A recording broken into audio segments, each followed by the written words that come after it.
ብልጽግና ፓርቲ እንዲደረግ በሚፈልገው የህገ መንግስት ማሻሻያ ውስጥ ጠቅላይ ሚኒስትር አብይ አህመድ የሀገሪቱ ፕሬዝዳንት እንዲሆኑ ወስኗል። የሀገሪቱ ከፍተኛ የስልጣን ባለቤትም ከጠቅላይ ሚኒስትር ወደ ፕሬዝዳንት እንዲዞርም ነው የታሰበው። ይህን የብልጽግና ፓርቲ ውሳኔ ጥሩና አሉታዊ ጎኑን እናየዋለን። ዜጋዬ ተገድሏል ያለችው ጋና ከደቡብ አፍሪካ ጋር ዲፕሎማሲያዊ ውዝግብ ውስጥ ገባች። ናይጄሪያም በደቡብ አፍሪካ ንብረታቸውን ጥለው ለሸሹ ዜጎቿ ካሳ ልትጠይቅ ነው። ጤና ይስጥልን ኢትዮ ፍሮንቶች ነን። አብራችሁ ስትቆዩ እነዚህን ጉዳዮች በስፋትና በጥልቀት በመረጃና ትንታኔ ትሰማላችሁ። እስከዛው ቻናላችንን ሰብስክራይብ፣ ላይክ እና ሼር እያደረጋችሁ አብራችሁን ቆዩ። የብልጽግና ፓርቲ ሐምሌ 8 ቀን 2018 ዓ.ም በሚጀምረው ዋናው ሀገራዊ ምክክር ላይ ለማቅረብ የወሰነው አጀንዳ ላይ ሀገሪቱ ስትመራበት ከነበረው የጠቅላይ ሚኒስትር የመጨረሻ የመንግስት ስልጣንን ወደ ፕሬዝዳንት እንዲዞር መወሰኑ ተሰምቷል። ባጭሩም ጠቅላይ ሚኒስትር አብይ አህመድ ከጠቅላይ ሚኒስትርነት ወደ ፕሬዝዳንትነት ይመጣሉ እንደማለት ነው።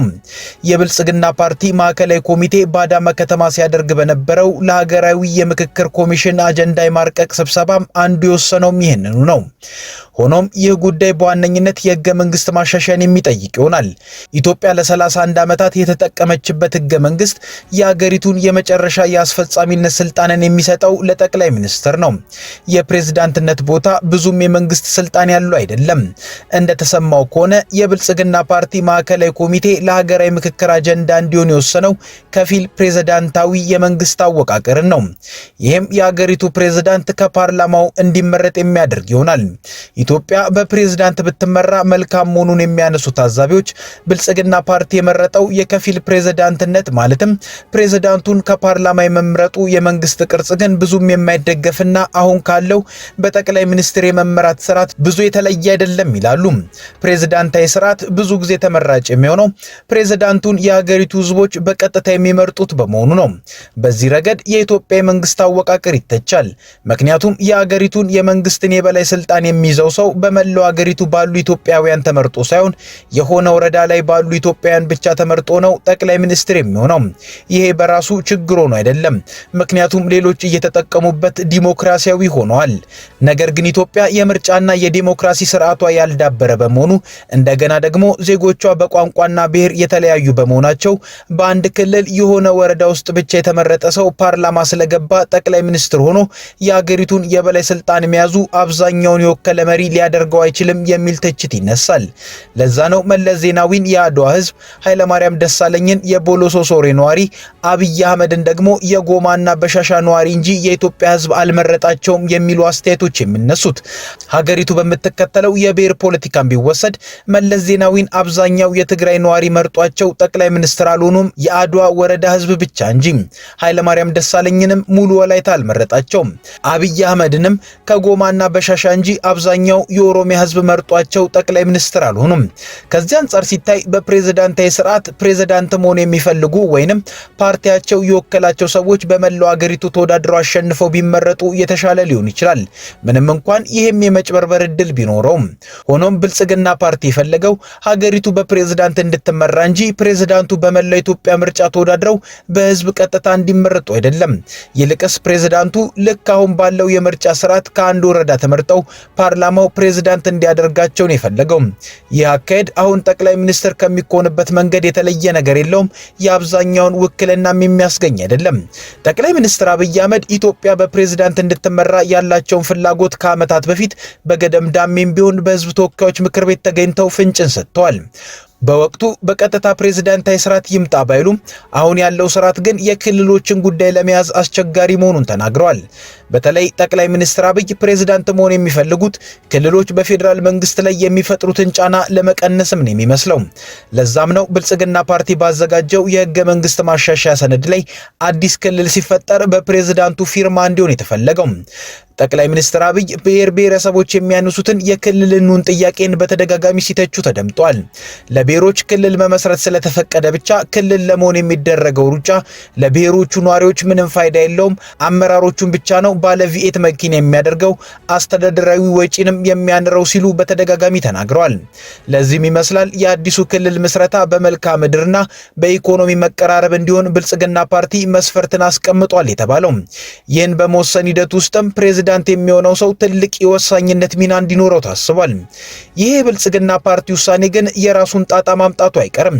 በርካቶች በብሔር ተደራጅተው ፓርቲ በመሰረቱበት ክልልንም እየመሩ ባሉበት ሁኔታ ይህን አደረጃጀት አፈርሳለሁ ማለት ጣጣ ሊያመጣ ይችላል። ጣጣው የሚመጣው ደግሞ ብልጽግና ፓርቲን ከሚታገሉት ብቻ ሳይሆን ከራሱ ከብልጽግናም ነው። እንደ ማሳያ ብንጠቅስ የአፋር ብሔር ፖለቲከኞችም ሆኑ የክልሉ መሪዎች በቋንቋ የተደራጀው የክልል መዋቅር በሀገሪቱ ያለውን የአፋር ሕዝብ ተበጣጥሶ እንዳይጠፋና ህልውናውን እንዲያስጠብቅ እንደረዳው ያምናሉ። ለዚህም ለአዳማ የሚቀርበው አዋሽና ጅቡቲ ድንበር ያለው አፋር በመሃል የተለያዩ ክልሎች ቢገቡበትም የአፋር ክልል በሚል የብሔረሰቡ አባላት አንድነታቸው ተጠብቆ እንዲኖሩ እንዳስቻላቸው ያምናሉ። አሁን በመልክዓ ምድር አቀማመጥ ክልሎች ይደራጁ ከተባለ አዋሽ አርባ ያለው አፋር ጅቡቲ ድንበር ካለው ጋር አብሮ በአንድ ክልል ውስጥ መኖሩ ያከትምለታል ማለት ነው። ታዲያ ይህን ብልጽግና ውስጥ ያለው የአፋር ጽህፈት ቤትስ ይደግፈዋል ወይ የሚለው መታየት አለበት። ክልሎች እንደ አዲስ ሲዋቀሩስ ጠቅላይ ሚኒስትር አብይ አህመድ ፕሬዝዳንት ሲሆኑ በእሳቸው ፊርማ ብቻ የክልል አወቃቀሩ መጽደቁስ ሁሉም ይሁን ብሎ የሚቀበለው ነው ወይ የሚለው ምላሽ ይፈልጋል። ብልጽግና ፓርቲ ጠቅላይ ሚኒስትር አብይ አህመድን ፕሬዝዳንት እንዲሆኑ መፈለጉ ባይከፋም ፕሬዝዳንት መሆን ያለባቸው ግን ጠቅላይ ሚኒስትር በሆኑበት መንገድ ሳይሆን አብዛኛው የኢትዮጵያ ሕዝብ መርጧቸው በሚሆንበት መንገድ ቢያደርጉ ይመረጣል። አምስተኛውን ዙር የተራዘመ የብድር አቅርቦት ያጸደቀው የዓለም አቀፉ የገንዘብ ተቋም IMF $464 ሚሊዮን ለኢትዮጵያ ለቀቀም። የዓለም አቀፉ የገንዘብ ተቋም IMF የሥራ አስፈጻሚ ቦርድ ለኢትዮጵያ መንግስት $464 ሚሊዮን ብድር ወዲያውኑ እንዲለቀቅ የሚያስችል ውሳኔንም ነው ያሳለፈው። የድርጅቱ ሥራ አስፈጻሚ ቦርድ ውሳኔውን ያሳለፈው የኢትዮጵያን የተራዘመ ብድር አቅርቦት አምስተኛ ዙር ግምገማን ከተመለከተ በኋላ ነው። የIMF ሥራ አስፈጻሚ ቦርድ ለ4 ዓመታት የሚቆየውን የኢትዮጵያን የተራዘመ የብድር አቅርቦት ያጸደቀው በሐምሌ 2016 ዓ.ም ነው። ድርጅቱ ባለሙያዎችን ወደ ኢትዮጵያ በመላክ የሚያደርጋቸውን ግምገማዎች መሰረት በማድረግ ከዚህ ቀደም ለ4 ጊዜያት ያክል የተለያየ መጠን ያላቸው ብድሮችን ለኢትዮጵያ መንግስት ሲለቅቅ ቆይቷል። የድርጅቱ የባለሙያዎች ቡድን አምስተኛ ዙር ግምገማ ለማድረግ ወደ ኢትዮጵያ መጥቶ የነበረው ባለፈው ሚያዝያ ወር መጨረሻ ላይ ነበር። ከቡድኑ ጉብኝት በኋላ ዓለም አቀፉ የገንዘብ ድርጅትና የኢትዮጵያ መንግስት ባለስልጣናት በባለሙያዎች ደረጃ ስምምነት ላይ መድረሳቸውን ባለፈው ግንቦት ወር መጨረሻ ላይ ይፋ ተደርጓል። IMF በዚህ ወቅት በወጣው መግለጫ ስምምነቱ ለኢትዮጵያ $468 ሚሊዮን ብድር መልቀቅ የሚያስችል እንደሆነ ገልጾ ነበር። ድርጅቱ ሮብ ሰኔ 24 ቀን 2018 ዓ.ም በወጣው መግለጫ ይፋ ያደረገው የብድር መጠን ግን ባለፈው ግንቦት ወር ከተገለጸው $4 ሚሊዮን ያነሰ ነው። ኢትዮጵያ ያለባትን የክፍያ ሚዛን ጉድለትና የበጀት ፋይናንስ ፍላጎቶቿን እንድታሟላ ያግዛታል የተባለለት ይብድር IMF በ48 ወራት ጊዜ ውስጥ ለኢትዮጵያ መንግስት ለማበደር የተስማማው $3.4 ቢሊዮን አካል ነው። የአሁኑ ብድር ሲለቀቅ ኢትዮጵያ ከዓለም አቀፉ የገንዘብ ድርጅት የተበደረችውን አጠቃላይ የገንዘብ መጠን ከ2.6 ቢሊዮን በላይ ያደርሰዋል። ዜጋ ተገድሏል ያለችው ጋና ከደቡብ አፍሪካ ጋር ዲፕሎማሲያዊ ውዝግብ ውስጥ ገባች። ናይጄሪያም በደቡብ አፍሪካ ንብረታቸውን ጥለው ለሸሹ ዜጎቿ ካሳ ልትጠይቅ ነው። ናይጄሪያ በቅርብ ወራት በተደረጉ ተቃውሞዎች ምክንያት ደቡብ አፍሪካ ለቀው ለተመለሱ ዜጎቿ ካሳ ልትጠይቅ መሆኑንም አስታውቃለች። የሀገሪቱ የውጭ ጉዳይ ሚኒስቴር ቃል አቀባይ ኪሚቢ ኢሞሞቲሚ ኢፊምባ ለቢቢሲ ጉዳዩ በከፍተኛ ደረጃ በሁለቱ ሀገራት መንግስታት መካከል ንግግር ይደረግበታል ብለዋል። በደቡብ አፍሪካ የናይጄሪያ ተወካይ ከፍተኛ ኮሚሽነር የሆኑት አሌክሳንደር አጃይ ባለፈው ማክሰኞ ናይጄሪያውያን ጥሏቸው የወጡ ንግዶችና ንብረቶችን መንግስት መመዝገብ መጀመሩን ተናግረዋል። ከደቡብ አፍሪካ እስኪወጣ ድረስ እየተጠባበቀ ያለ አንድ ናይጄሪያዊ ለቢቢሲ ለ10 ዓመት ገደማ በደቡብ አፍሪካ መኖሩንና ለደህንነቱ ስጋት ስላደረበት ንግዱንና ቤቱን ጥሎ መውጣቱን ተናግሯል። የ32 ዓመቱ ዊልሰን በፍርሃት ምክንያት ሁሉንም ነገር እያጣ መሆኑን ገልጿል። ልብሴን ጨምሮ ሁሉንም ነገር ቤቴን ጥዬ ነው የወጣሁት ብሏል።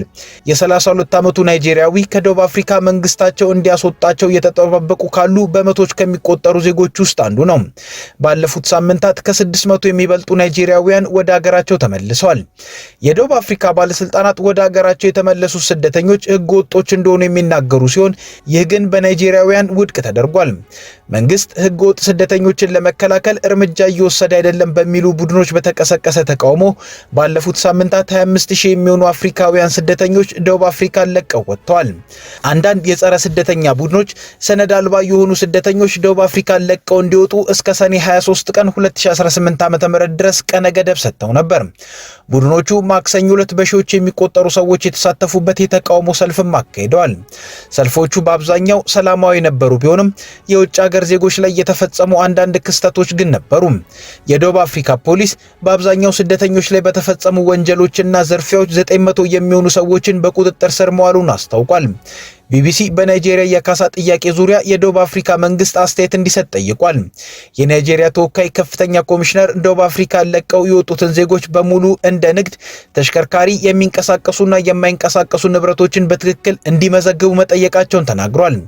የውጭ ጉዳይ ሚኒስትር ቃል አቀባዩ ለቢቢሲ መደበኛ ጥያቄ ከመቅረቡ በፊት በካሳው እውነተኝነት ማረጋገጫ እንደሚደረግ ጠቁመዋል።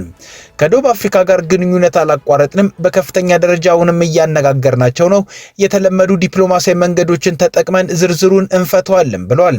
ናይጄሪያዊ ዊልሰን በደቡብ አፍሪካ በልብስ ንግድ ላይ ለበርካታ ዓመታት ተሰማርቶ እንደነበር ተናግሯል።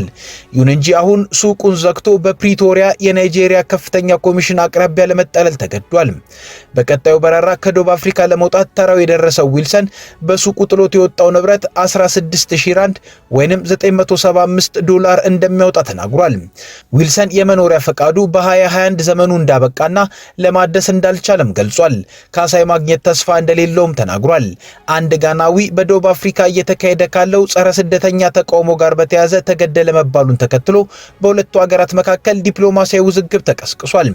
የጋና የውጭ ጉዳይ ሚኒስቴር ደግሞ ዜጋው ኬፕታውን ውስጥ በመገደሉ ይፋዊ ተቃውሞንና ለፖሊስ አቤቱታ ማቅረቡን ገልጿል። የደቡብ አፍሪካ የፍትህ ሚኒስቴር ግን የጋና ባለስልጣናት መደበኛ ካልሆኑ ስደተኞች ጋር በተያያዘ ባለው ሁኔታ ላይ የሐሰት መረጃዎችን እያስተላለፉ ነው ሲል ተቃውሞን አሰምቷል።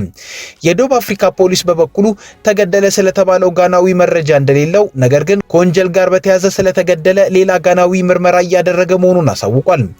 የደቡብ አፍሪካ የውጭ ጉዳይ ሚኒስቴር ባለስልጣን የሆኑት ክሌሰን ሞኔላ ከጸረ ስደተኞች ተቃውሞ ጋር በተያያዘ ጋናዊ ተገድሏል መባሉን የፈጠራ ታሪክ ነው ሲሉ ለቢቢሲ ተናግረዋል።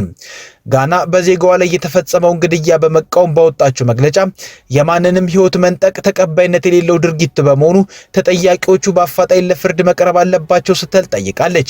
የደቡብ አፍሪካ ባለስልጣናት በግድያው ዙሪያ ፈጻሚዎቹ ተይዘው ለፍርድ እንዲቀርቡ የሚያደርግ ሙሉ ግልጽና ፈጣን ምርመራ እንዲያደርጉ እንፈልጋለን ብሏል የውጭ ጉዳይ መስሪያ ቤቱ። የጋና አንድ ሬዲዮ ጣቢያ እንደዘገበው የተገደለው ጋናዊ ለ20 ዓመታት ያህል በደቡብ አፍሪካ ውስጥ የኖረ የልብስ ስፌት ባለሙያ የነበረ ሲሆን በተቃዋሚዎች በጥይት ተገድሏል ብሏል። አስከሬኑን ወደ ሀገሩ ለመውሰድ በጋና የውጭ ጉዳይ ሚኒስቴር በኩልም ጥረት እየተደረገ ነው።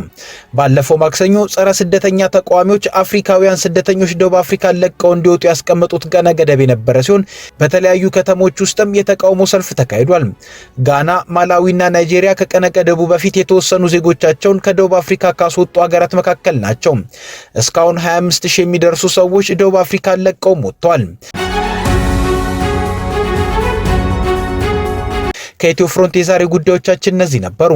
አብራችሁን ስለሆናችሁ እናመሰግናለን። ቻናላችንን ሰብስክራይብ አድርጉልን። መልካም ጊዜ